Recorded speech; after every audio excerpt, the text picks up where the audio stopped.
from a very young age, though I didn't know exactly what it was, but at a very tender age, I think 9, 10-ish, just as I was about going into high school. So I started experiencing the migraine symptoms at the age of 12. I was in JS1.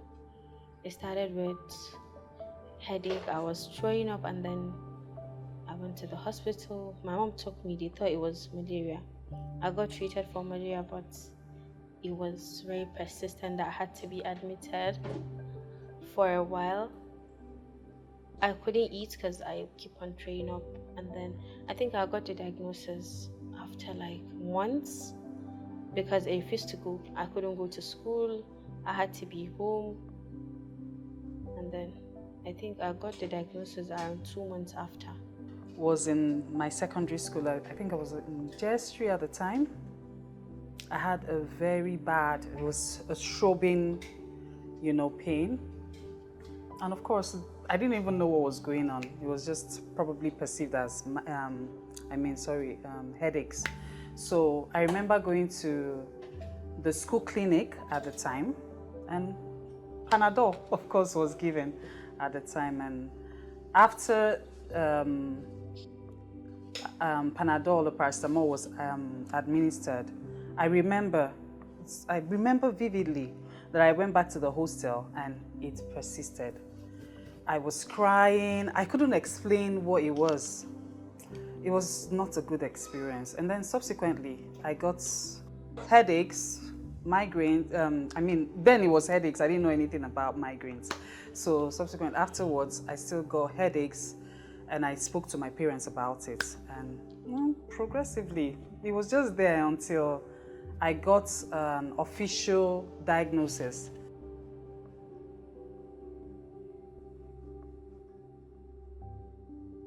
So for me, my migraines, they usually come with aura, as most people would. I would start to feel some sensations in my stomach. I don't know how or why, and then I'll start to feel a little headache. I'll start to feel nauseous. That's when I know that I'm about to be attacked. I start to feel very nauseous, extremely nauseous, but I wouldn't, throw up. But I'd feel like, I'm almost about to throw up. So I get very nauseous, and then the headaches start, and then start building up. So if I'm not able to get any medication in the first 5, 10, or maximum 20 minutes, I have a full-blown migraine. It started with headache. I was throwing up, and then I went to the hospital. My mom took me. They thought it was malaria. I got treated for malaria, but it was very persistent that I had to be admitted for a while. I couldn't eat because I keep on throwing up, and then I think I got the diagnosis after like months.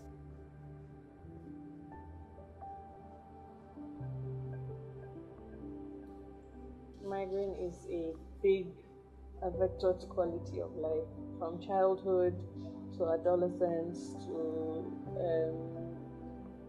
university days, now marriage, and currently working. Migraine has affected each step of my life.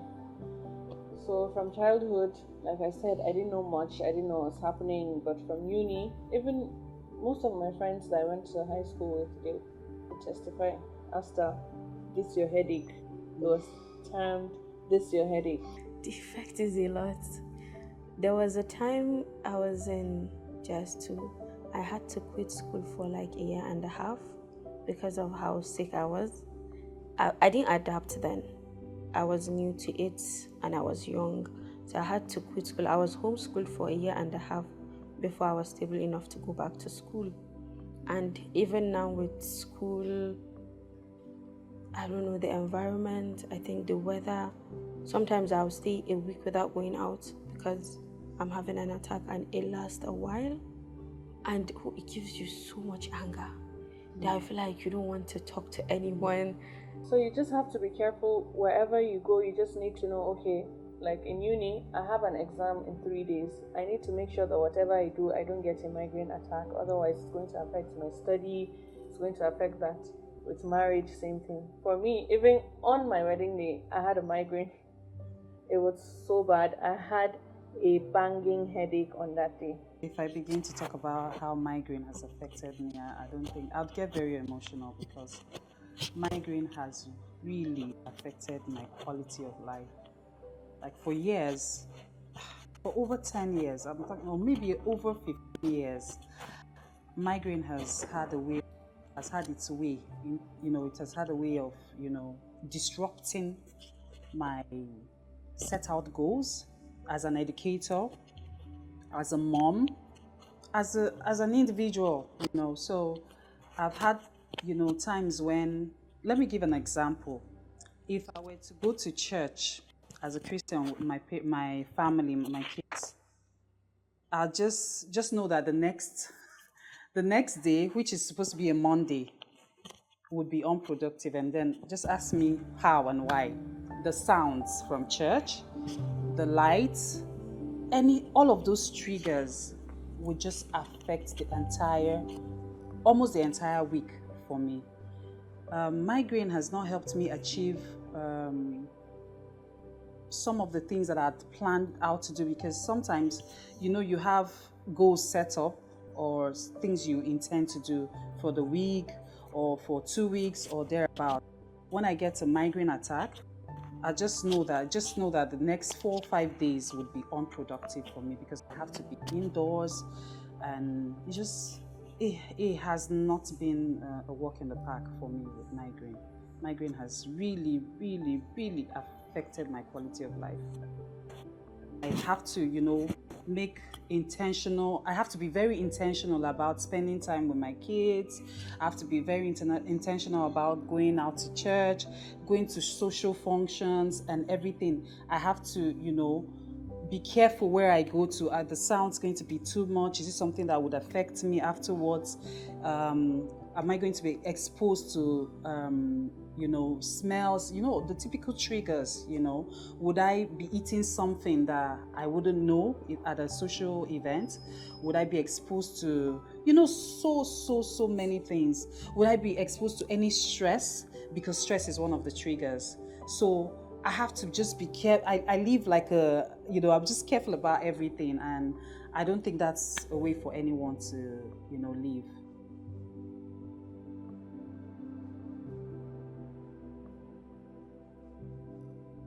Stigma, no. Disbelief, not so much as well. Being misunderstood, yes, because I think not much people understand migraine, so that you would get that a lot. So for the stigma part, no, because I grew up from a household of migrainers. If there's anything like that. My mom had severe migraine, her sisters, and from her family.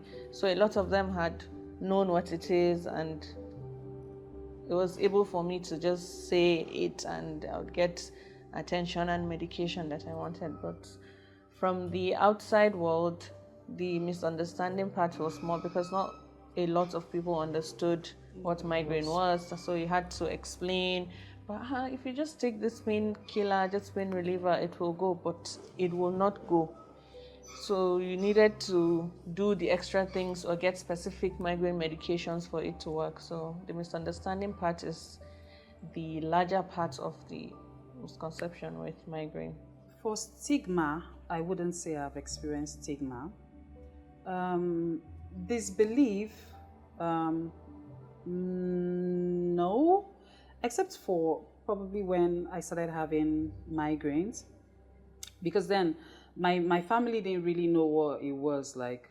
It was headache to them, and the family doctor, when I was growing up, typically you just go for malaria test, and there was always with how malaria has been in Nigeria, you'd always find malaria somehow, in the test, and then they treat for malaria. At the beginning of this, I was around 12, like I said. So growing up, most people thought I was faking it for attention. That, it's just a minor headache. Why is she overreacting? Why is she admitted at the hospital because of headache? So I felt like, okay, I'm not being understood. And it affected me more, knowing that I have to think about not being believed and then trying to act like I'm fine, knowing that I'm not fine. Growing up also in school, even now, some people do not understand it at all. People will think, oh, you're faking it, you're actually fine, it's something that you can manage. Why making it look like it's something really huge? Because people will be like, they had a bad day, oh, I have a migraine, and then their own migraine is maybe something that if they take Panadol, they are fine.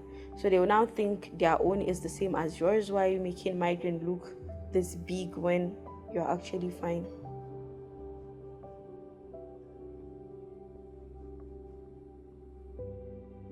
I didn't get diagnosed until my adulthood because I was being treated like just headaches. It was just headaches at the time. So through my uni, I can't really remember what I usually would do, but typically just stay out of sounds, lights, and all of that. Then I remember when I had my first daughter, I had an epidural.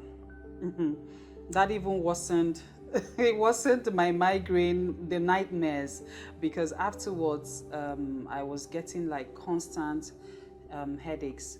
So I was typically mostly on painkillers until after a while again, when the headaches wouldn't just go away. I remember going to a hospital. I won't be so precise because I can't really remember. I have vague memory with that one. But then I was diagnosed with migraine. I think I got diagnosed early because the first attack I had lasted for like 10 days straight. I was admitted at the hospital and they didn't know what was wrong. They did every test trying to find out what was wrong. The doctor even asked my mom that, oh, she should see a psychiatrist.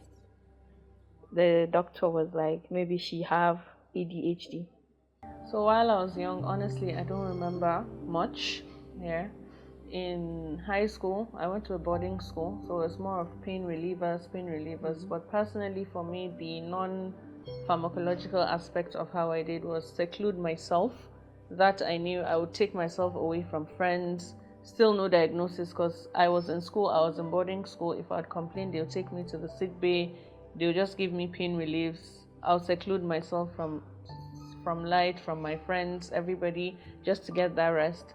When I went to uni, I went to a med school, so I had access. I saw a neurologist, they saw me, that was when I was diagnosed with migraine.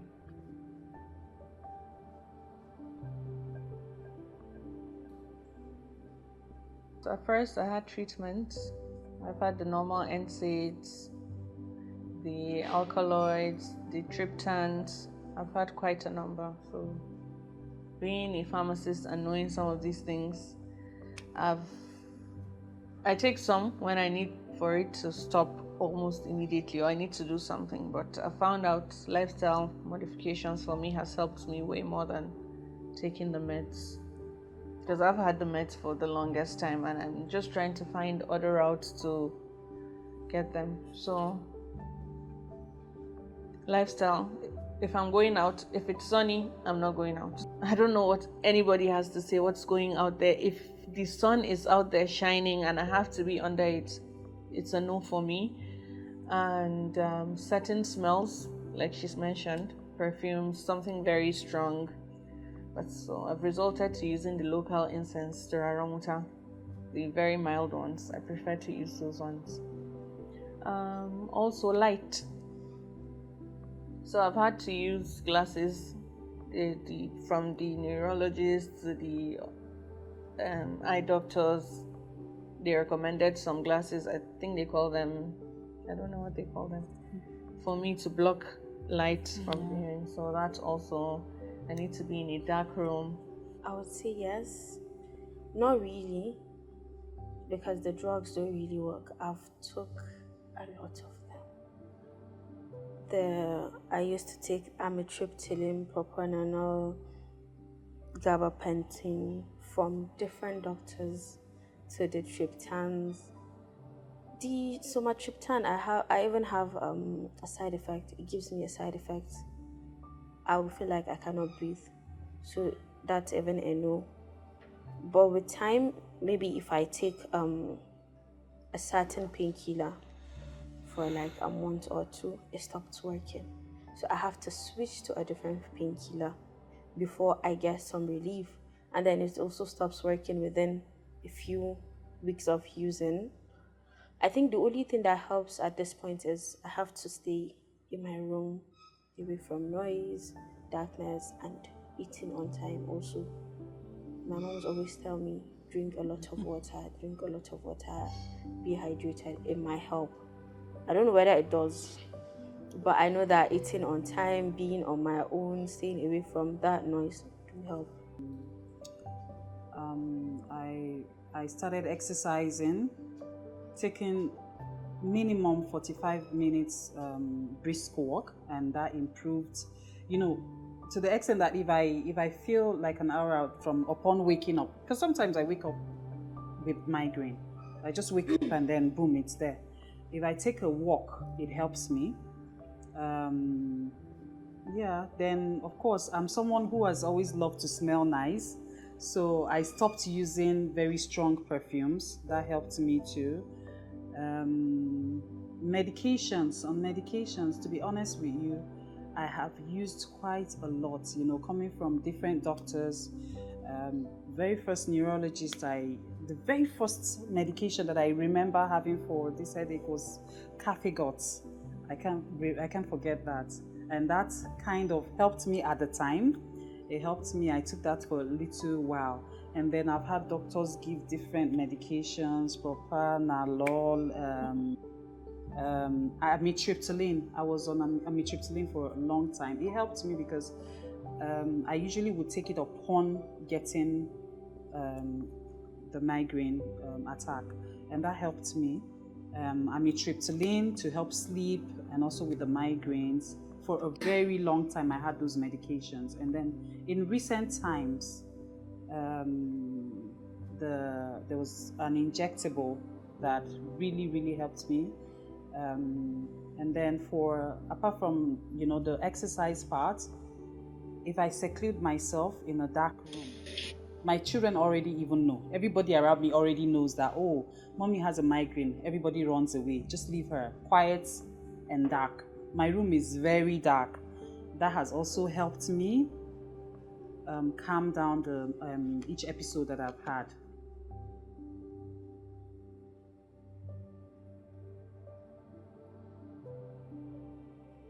I've seen a lot. I've tried a lot because obviously I have African parents, so they thought it was spiritual. I tried spiritual medication for more than 2 years. They thought it was witchcraft of a sort. Hausa people call it baiki. So they thought it was witchcraft. I also tried like traditional medications for that. All those drugs that they would put in water, or they would tell you to burn them and then inhale the. I've tried a lot. None of them work, obviously, but then parents, grandparents, my grandma always believe, oh, I should keep trying. They'll tell you so many things. Oh, you don't like, as a Muslim, they'll tell you things like, if you don't cover your hair, evil spirits will come to you, and when they come to you, obviously you have headaches. So you've had to adjust to really properly covering and all of that. For me, I like to see things from different perspectives. Even if I'm so open to, in fact, I was willing, whoever it is, or healer, spiritual, if I could get, how traumatic it is just having that migraine. So you'd really want to try anything. So yes, there's that. Also, being an African, so there's always that you cannot not hear people talk to you about whether it's spiritual, no, it's your village people, or it's this or that. But there is something actually that is migraine, and then I'm hoping that we can actually find like proper medications that work for it. I haven't tried any herbal ones that anyone has asked me to do, no. Maybe some teas. Sometimes you hear peppermint tea helps. I take a lot of that sometimes just to relax. Chamomile, just teas. Basically, that's what I've tried, but nothing other than that. Nobody has asked me to do anything herbal. I haven't even tried it for migraines, so.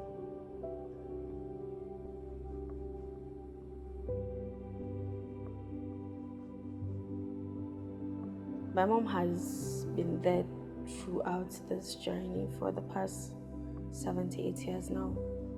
She never questions.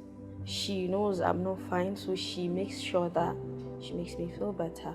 She would tell me that it's going to be fine. She knows it's not easy. So she would talk to me, because sometimes I get really frustrated knowing that I have a lot to do, but I cannot do all of those because I'm having migraine, and my dad also. I think they are the two people that have been there for me, supporting me throughout this journey. My support system, family, has helped, because understanding, having empathy to understand how the other person is always feeling goes a long way.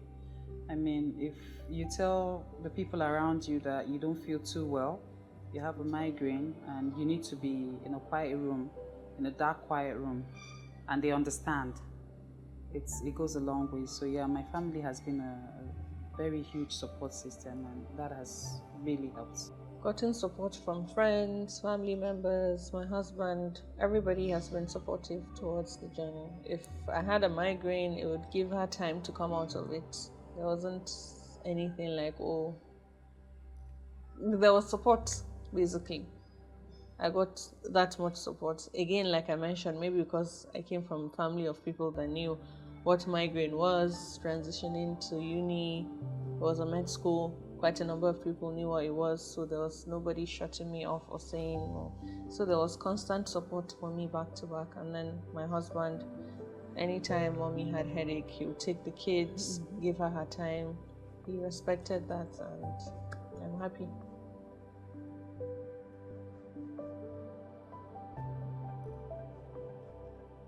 Like, more people need to know about migraine. There should be awareness of them knowing that, oh, there's actually something like migraine, because I feel like some people don't even know migraine exists. When a person say they're having headache, it's one-sided, it's this, they just believe it is just another headache. I feel like more people need to know that there is more to migraine than they think. It's not just, I'm having a headache, I take Panadol and I'm fine. Sometimes it makes you sick for days. You need to be admitted. Sometimes it's just more. There's just so much more to it than people think, than a lot of people think. There should be more awareness thanks to this platform and trying to reach out to more people to know. So please, it's not just headache. It's complex. It's migraine. There should be more awareness. People should know more their triggers, and everybody's migraine. There's a number of things that can align with quite a number of people, but for a lot of people it's different. Some people react differently. So some will throw up, some will have so many things. So don't just disregard, oh, it's just headache. It is not just headache. It is complex. It's migraine. There should be more awareness, and people should have more empathy towards it. Migraine makes life different for the sufferers. You can be unproductive when you have migraines. You're typically not yourself when you have a migraine attack. And then for workplaces as well, if they could look into, understanding people who have an actual diagnosis, that would go a long way, because these days we have offices that are very lit with the light and all of that. That's a big trigger for us. My office has a dim light. I have just the desk top lamp that I usually use when I'm in my office. So the ceiling light doesn't come up. So that helps me. So I wish that organizations with sufferers would understand that these people are human. They have triggers, and then the office space can help regulate these triggers for them. Yeah, and then for the people around sufferers, they should be more empathetic, understand that when someone has an attack, the person is typically not productive, the person cannot do what they would actually want to do. So they should be given that space to get better. Yeah.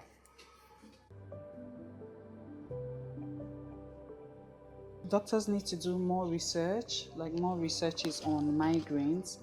And, sometimes as a sufferer, I've had to try out medications, like literally be a lab rat for medications. Now, that's not their fault because they're just trying to find relief for their patients. But I wish that there was more, like if there are different types of migraines, for example, we need to know if there are different types of migraines. We don't want to be exposed to too many medications because there are always side effects to all medications. So I wish there was more research. The medical world needs to really look into and see if there are better ways. There are better ways to, reduce, or if there are medications that will go a long way to help the patients feel a lot better. I would just advocate for it to be heard more, seen more, and more research. And when patients come to you, such complaints, you should listen to them more and just basically look more into it. I think they need to work more on understanding patients with migraine, especially on people with younger age, because most of the times they are misunderstood. People think they're faking it, they want attention. So I feel like even the doctors need to work on understanding more about it, about their patients, that it's not just having a normal headache, this is migraine. Because it took time to get the right doctor for my age then. So I feel like that can be resolved if we have the right healthcare for it.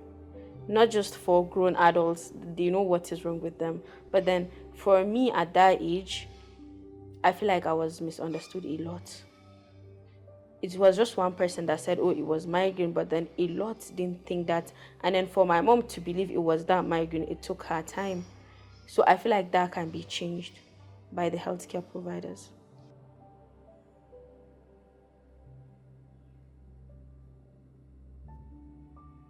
Someone that's newly diagnosed with migraine at the moment, really they should take it easy, one step at a time. Hopefully there's more awareness now than there was. So they should see a doctor, they should find people that they know would listen to them.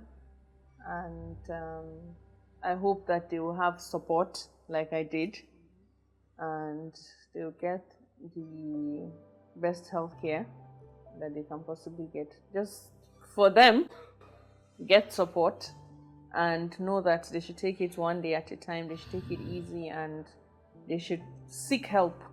They shouldn't hold it in together. It's not their fault that they're having migraine, it's not just headache.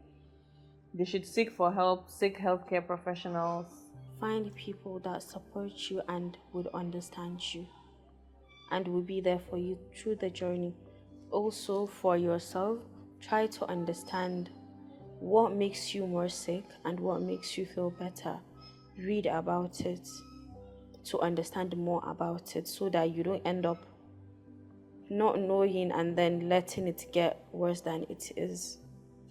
So it's very important to, find out what your triggers are. That way you can have less episodes. And it's okay that there's migraine. I mean, like, it's okay that you have a migraine. It's something that would pass. That's what we've been hearing. One day you'd wake up and you don't have migraines anymore. So have a tribe that supports you through the journey. Speak about how you feel. I'd like to add that there were times that I used to have like migraines all the time. In a month, I would have like over 20 episodes, and at some point, I refused to talk about it because it began to look like I'm so sickly. You're always talking about having a headache. Oh, I have migraine. People might not understand. They'll say, she's always sickly. She's always talking about not feeling well. So, I mean, it's okay to speak about how you feel. It's totally okay. And that's why I said, find your tribe, the people who understand that you have a migraine and it's probably just the same thing as another person suffering from another illness. So it's okay to speak up about it with the people who understand that you're suffering.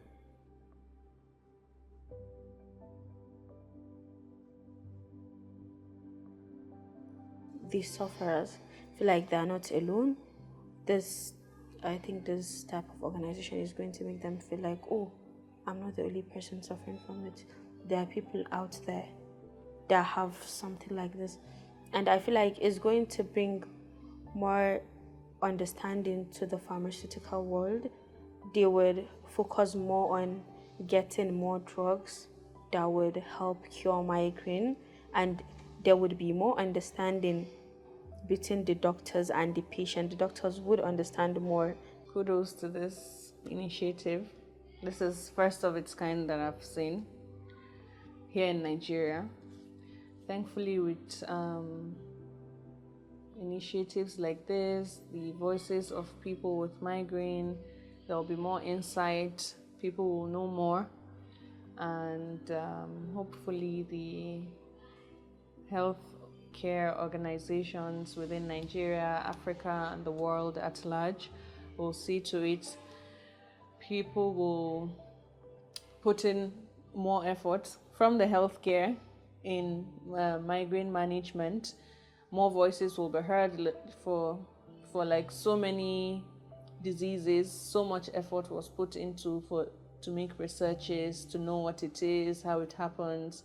So hopefully and thankfully this is the first of its kind for migraine, and then we hope that it blossoms into something more beautiful so that we can get more targeted medications to help patients and improve quality of their lives. The migraine outreach thing it's a fantastic development.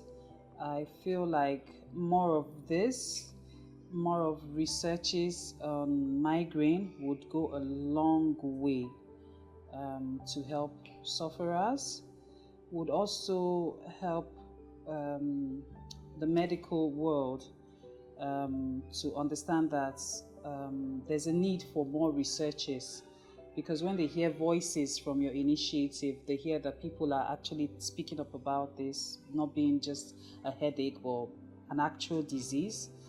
There will be the need for more research on migraine and not just sweeping it under the carpet. So yeah, I think what you're doing is fantastic, and I hope that it reaches more people who don't know what to do about migraines, don't know the kind of care that they need, or don't know how to go about it. I feel like it's a beautiful thing.